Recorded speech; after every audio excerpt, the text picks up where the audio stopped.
ஓடி வர வேண்டும் அடி காளியாரே தண்ட காளியே அரவானை பலிக்குள்ள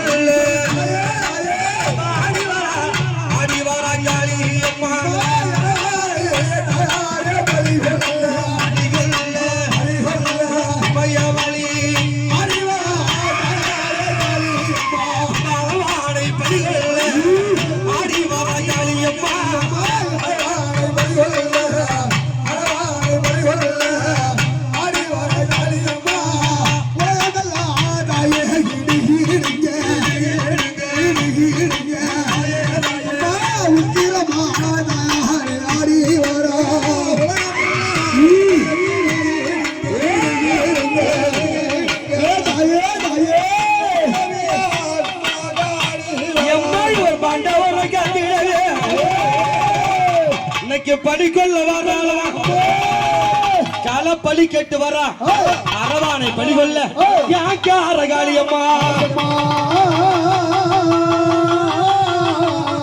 நாய் பந்தம் எடுத்து வர பத்திர காளி வர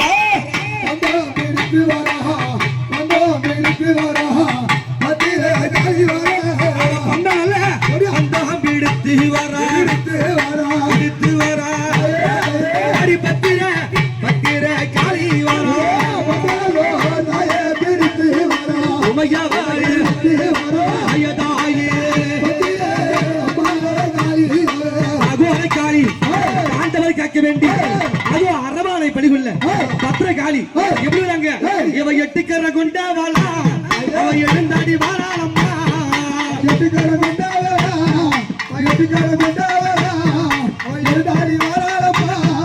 மண்ட ஒரு மாலை பின்ன மகாளி வாழாளடி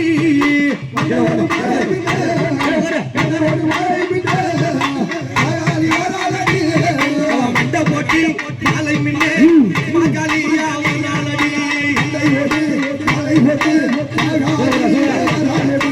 மண்டவோடு மாலையிட்டு மகா காளியா உருவம் தாங்கி என்ன பண்ணாங்க சூலாயுதம் மாலாயுதம் கையில ஏந்தி அகோர காளியாக அங்க பாத்தியா அவ சிங்கப்பல்ல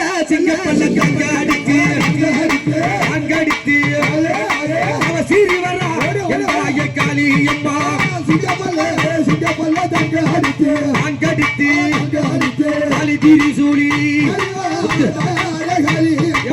கோரப்பல்ல தங்கடித்து கோபம் கொண்டு வராளா கோரப்பல்ல தங்கடித்து கோமாத்தான் வருகின்றார்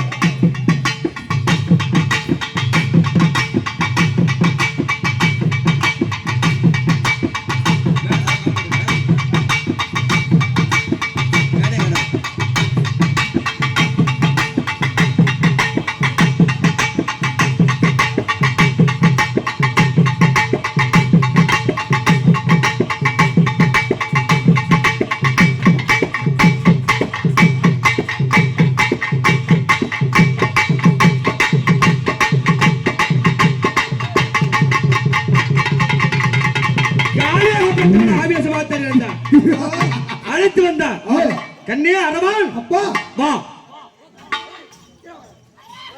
மகா காளிகா தேவி இதோ நம் குலம் செழிக்க வேண்டி இந்த யுத்த களத்திற்கு பலியாகத்தானே அரவானை கொடுக்கிற ஒரு பர்மா யுத்த களத்திற்கு அரவானை உன்னை பலி கொடுக்க போகின்றோம் அந்த காளிகா தேவனிடத்தில் வேண்டிக்கொள் வாராகியாக வடிவமெடுத்தவள் எந்த மன்னர் போருக்கு சென்றாலும் அந்த வாராகி அம்மனை வழங்கி சென்றால் வராகி என்பவள் வெட்டியின் அவதாரம் அப்படி வாராகிய நம்மோடு இந்த காளியாகப்பட்ட துணையிருந்து என்றென்று நம் குழம்பாட வேண்டும் என்று மனைக்குள் அரவான் என்று சொன்னார் அம்மா காளிகாதேவி நான் என்னுடைய இன்னுயிரையே உங்களுக்கு பலியாக தருகின்றேன் எங்களுடைய பாண்டவர் வம்சம் வாழ வேண்டும் அம்மா என்னை ஏற்றுக்கொள்ளம்மா என்றுதானே படுத்தான் அரவானோ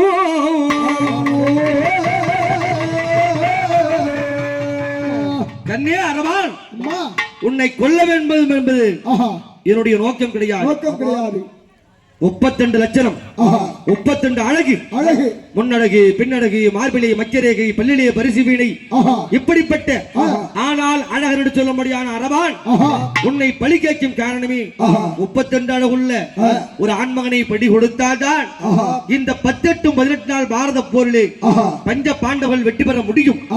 யார் கொடுக்கின்றார்களோ அவர்களுக்கு தான் வெற்றி. துரியோதனன் சூழ்ச்சியை மாற்றி இன்று அமாவாசையாக மாற்றியவர் அண்ணன் நாராயணன். திருநங்கையாக அவதாரம் எடுத்து அரவாணிக்கு மனைவியாக அரவாணியாக அவதாரம் கொண்டு ஒரு நாள் பொழுது உன்னை மாலையிட்டு கூடி கலந்து இன்று உன்னை பழிக்க அனுப்பியிருக்கின்றார். கண்ணே அரவான் கவலை கொள்ளாதே, வெற்றி உமக்கே பாண்டவர்களுக்கு இதோ ஏற்றுக்கொள்கின்றேன். அப்படி என்று அவர் உதிரப்பலி கொல்ல வரார் உத்தண்ட காளியம்மா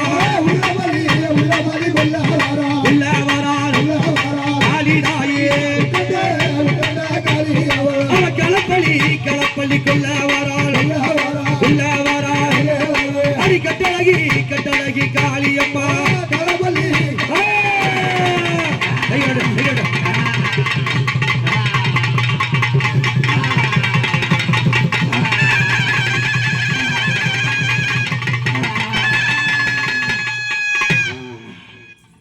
காளிகாதேவி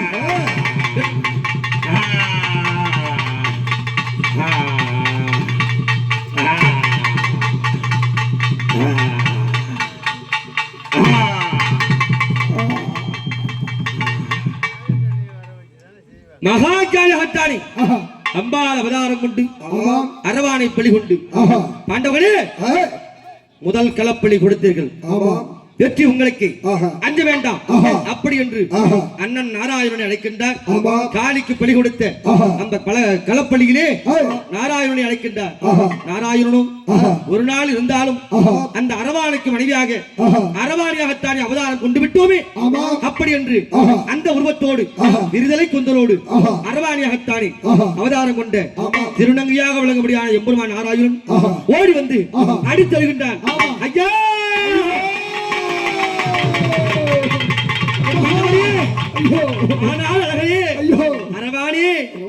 இதற்குத்தான் உங்களை மணந்தேனா?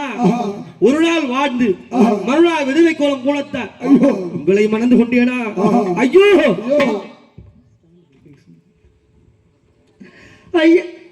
ஐயா சாமி, எனக்கு இந்த நிலைமையா ஐயா?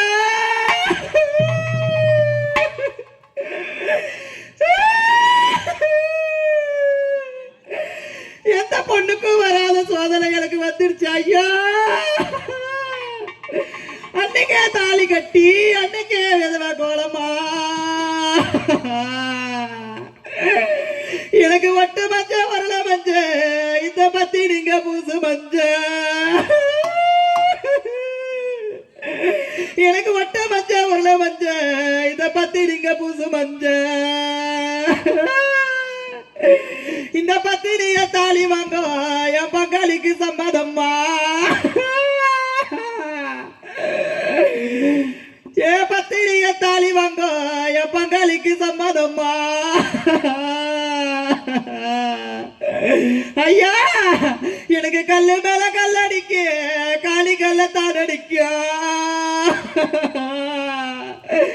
எனக்கு கல்லு மேல கல்லடிக்க எனக்கு காளி கல்லத்தால் அடிக்க எந்த காடி கல்லு மேல நின்றுதா எனக்கு அந்த அடிப்பார் யாரும் உண்டா? சாமியா என்னை விட்டு போற எப்படி அப்ப உனக்கு மனசு வந்தது? என்ன பெத்த ஐயா, எனக்கு முள்ளு மேல முள்ள அடிக்க எனக்கு மூங்கில் முள்ளத்தான் அடிக்க யாரோ சாமியா எனக்கு அந்த 3 கிலோ மேல நின்னுதா எனக்கு முகம் அடிப்பார் யாரும் உண்டா? எனக்கு பாதியில வந்த தாலி எனக்கு பாதியில போடணுமா? ஒரு பொண்ணாக பிறந்தாலும் இந்த கட்டை ஏறும்போது பூவும் மட்டும் போகணும்னு நினைப்பால. எனக்கு அந்த நிலைமை வரல சாமியா. நீ செத்து போய் நான் இருக்கிற நிலைமை வந்து போச்சையப்பா. இந்த சோதனை யாருக்கும் வரக்கூடாதே சாமி. ஐயா, நாளுக்கு ஆள் இல்லமோ, பெண்ணுக்கு பெண் இல்லமோ. எப்பா, நாளுக்கு ஆள் இல்லமோ, பெண்ணுக்கு பெண் இல்லமோ. என் சாமி, இந்த சண்டால சீமையில எப்பா உனக்கு இன்னைக்கு தாலி அறுக்கணுமா? எப்பா உனக்கு தாலி அறுக்கணுமா? ஐயா, உனக்கு தாலி அறுக்க வேணாம் வந்த சாமி. இந்த பரப்பு எனக்கு வேணாம் சாமி. இந்த உலகத்துல திருநங்கையா போறத எல்லாருக்கும் இப்படி ஒரு சோதனையா? நாங்க ஆளாவும் வாழ முடியாத, பெண்ணாவும் வாழ முடியாத. எப்பா, என்ன பாப்பவர்கள் பேசுவாங்க, எடுத்தவர்கள் ஏசுவாங்க. இந்த சண்டால சீமையில இந்த பாவப்பட்ட பொறுப்பு வேணுமா எங்களுக்கு? சாமியா, எனக்கு பூவு நினைக்கலைய. எப்பா, இந்த பொண்ணுக்கு பொட்டோ நினைக்கலைய. இந்த பூவுக்கு ஆசைப்படாத யாரும் இருக்கா? எப்பா, இந்த பூவை எனக்கு நினைக்கல சாமி. நான் பிறந்து வந்த உடனே எனக்கு பெத்தவங்க வச்ச பூவு இன்னைக்கு ஒரு பாடையில எனக்கு போடுமா சாமியா?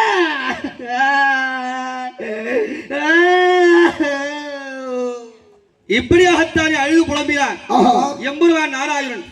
இதுதான் குவாகம். கூவாகம் கிராமத்திலே கூத்தாண்டவர். அவருக்கு ஏன் கூத்தாண்டவர் பேர் வந்தது? அந்த அரவாளாகப்பட்டவர் ஒரு நாள் கூத்திற்காக ஆண்டவன் நாராயணனையே மனமுடித்து அவரோடு சேர்ந்து ஒரு நாள் இரவு ஆனந்தமாக உல்லாசமாக இரவு பொழுது கழித்து தன்னுடைய ஆசையை நிறைவேற்றி மறுநாள் தினத்திலே களப்பலிக்கு சென்றார். அதனாலதான் அவருக்கு பேரு கூத்தாண்டவர். அப்படி என்ற பெயரை கொண்டு கூவாகம் கூத்தாண்டவர் கோவிலே இந்த அரவான் களப்பலி விழா உலகத்திலே உள்ள அனைத்து மக்களும் அங்கே சென்றிருந்து, முக்கியமாக திருநங்கை பெண்களாக சென்றிருந்து, ஆண்கள் முதல் பெண்கள் வரை, குழந்தை முதல் முதியவர் வரை வேண்டுதல் காரணமாக கேட்டது கிடைக்கும், நினைத்தது நடக்கும். என்ன பிரார்த்தனையோ அப்படி நடத்தி கொடுப்பார் அரவான் கூத்தாண்டவர். சின்ன பிள்ளைகள் இருந்து பெரிய ஆள் வரைக்கும் மாங்கல்யம் தெரிவித்து தன்னுடைய நேர்த்திக்கடன் நிறைவேற்றி ஆண்டுதோறும் சிறப்பாகத்தான் நடந்து வருகின்றது. அப்படியாக அம்பாளுக்கு பலி கொடுத்தார், அரவானை பலி கொடுத்து முடித்தார்.